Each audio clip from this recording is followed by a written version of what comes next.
Le cortisol, on a tous entendu ce mot, presque toujours collé au mot stress. Mais et si je vous disais que cette hormone est en fait bien plus complexe et surtout bien plus essentielle qu'on ne le pense? Allez, on met de côté les idées reçues et on va découvrir ensemble ce qui se cache vraiment derrière le cortisol. La question de départ est simple. Est-ce que le cortisol, c'est juste une sorte de sirène d'alarme qui se déclenche en cas de problème? Ou est-ce que son rôle est beaucoup plus subtil? Peut-être celui d'un véritable chef d'orchestre au cœur même de notre organisme. C'est exactement ce qu'on va explorer. Pour bien comprendre le cortisol, il faut commencer par le début, savoir d'où il vient. Alors, je vous propose une petite visite guidée de son lieu de naissance. Imaginez une usine biochimique, minuscule mais incroyablement puissante, la glande surrénale. Ok, alors, où se trouve-t-elle? Juste au-dessus de nos reins. On a deux petites structures, un peu en forme de chapeau. Franchement, leur taille est toute petite, mais leur rôle, lui, est immense. Ce sont de véritables usines à hormones absolument cruciales pour que tout notre corps fonctionne correctement. Et si on zoomait à l'intérieur, on découvrirait une organisation assez fascinante, avec deux parties bien distinctes. Au centre, il y a ce qu'on appelle la médula, et tout autour, une couche externe, le cortex. C'est un peu comme si deux entreprises différentes partageaient le même bâtiment, chacune ayant sa propre spécialité. Bon, pour faire simple, le cortex, donc la partie extérieure, c'est lui qui produit les hormones stéroïdes. Au centre, la médula, elle s'occupe de l'adrénaline, l'hormone de l'urgence, du combat ou fuite. C'est une histoire passionnante aussi, mais ce sera pour une autre fois. Aujourd'hui, on se concentre sur le cortex, parce que c'est là que naît le cortisol. On pourrait croire que cette usine, le cortex, se consacre uniquement à produire du cortisol. En fait, pas du tout. C'est une manufacture bien plus polyvalente qu'on l'imagine, avec plusieurs chaînes de montage qui fabriquent toute une gamme de produits, tous essentiels. Et là, il y a un truc vraiment incroyable. Toute cette production si diverse part d'une seule et même matière première, le cholestérol. Et oui, ce fameux cholestérol qu'on diabolise aussi souvent, eh bien en réalité c'est le point de départ indispensable pour fabriquer toutes ces hormones vitales. Une sacrée leçon d'efficacité de la part de notre corps. En fait, le cortex est divisé en 3 zones de production. La plus externe fabrique l'aldostérone, qui gère notre équilibre en sel et en eau, super important. La zone du milieu, c'est celle qui nous intéresse aujourd'hui, c'est la chaîne de montage du cortisol. Et enfin, la zone la plus interne produit des androgènes comme la DHEA, qui est un précurseur des hormones sexuelles. Bon, ce schéma peut paraître un peu compliqué, mais l'idée à retenir est toute simple. À partir d'une seule molécule, le cholestérol, notre corps est capable, par une série de transformations, de créer 3 types d'hormones absolument essentielles. C'est quand même un exemple fascinant d'ingénierie biologique. Allez, passons maintenant au produit star de notre usine, la vedette de la zone du milieu. C'est le moment de faire un gros plan sur le cortisol et de découvrir l'étendue vraiment surprenante de ses responsabilités. Et vous allez voir, ça va bien au-delà de la simple gestion du stress. Alors qu'est-ce que c'est exactement le cortisol? C'est l'hormone principale de la famille des glucocorticoïdes. D'ailleurs, son nom vient de son rôle majeur dans le métabolisme des glucides, donc des sucres. Mais comme on va le voir, sa mission est en réalité beaucoup plus vaste.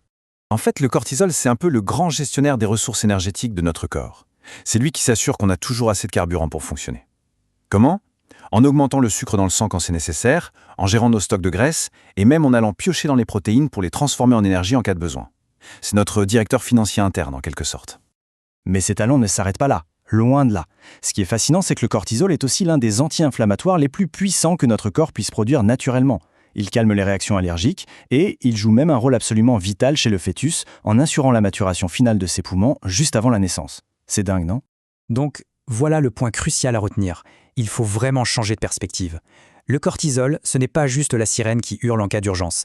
C'est bien plus le contremaître de l'usine. Celui qui, jour après jour, heure après heure, s'assure que toutes les opérations de base se déroulent sans accroc. Du métabolisme à la gestion de l'inflammation. Évidemment, une usine aussi importante ne peut pas fonctionner toute seule, de manière anarchique. Il lui faut un centre de commandement, un siège social qui donne les ordres. Et ce siège, eh bien, il se trouve dans notre cerveau. Et la chaîne de commandement est super claire, super bien huilée. Tout part d'une zone du cerveau, l'hypothalamus. Quand il détecte un besoin, il envoie un premier signal. Ce signal est reçu par l'hypophyse, une autre petite glande dans le cerveau qui agit comme un relais et envoie l'ordre de production, l'ACTH. Et cet ordre final arrive à notre usine, la glande surrénale, qui se met au travail et libère le cortisol. Ce trio, hypothalamus, hypophyse, surrénale, on l'appelle l'axe HHS. Et il ne s'active pas seulement en cas de stress. Il suit aussi notre horloge biologique, notre rythme circadien. C'est pour ça qu'on a un pic de cortisol le matin pour nous donner l'énergie nécessaire pour démarrer la journée. Mais alors, comment le système sait-il quand il doit s'arrêter de produire? C'est là qu'intervient un mécanisme absolument génial, la boucle de rétroaction négative. C'est un peu comme le thermostat de votre maison.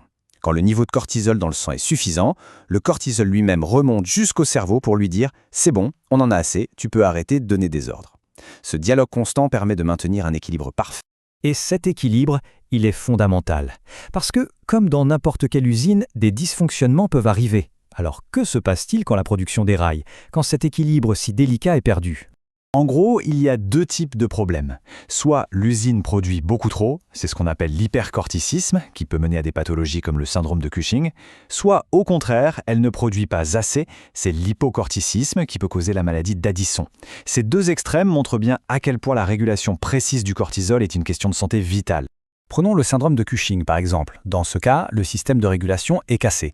Le thermostat ne fonctionne plus. La production de cortisol devient complètement incontrôlable. L'usine tourne à plein régime, 24 heures sur 24, sans que personne ne puisse l'arrêter. Et le corps se retrouve littéralement inondé de cortisol. Et à l'inverse, dans la maladie d'Addison, c'est l'usine elle-même qui est endommagée. Elle ne peut plus répondre aux ordres qui viennent du cerveau. Le corps se retrouve alors en déficit chronique de cortisol, ce qui entraîne toute une cascade de problèmes. La machinerie tout simplement à l'arrêt.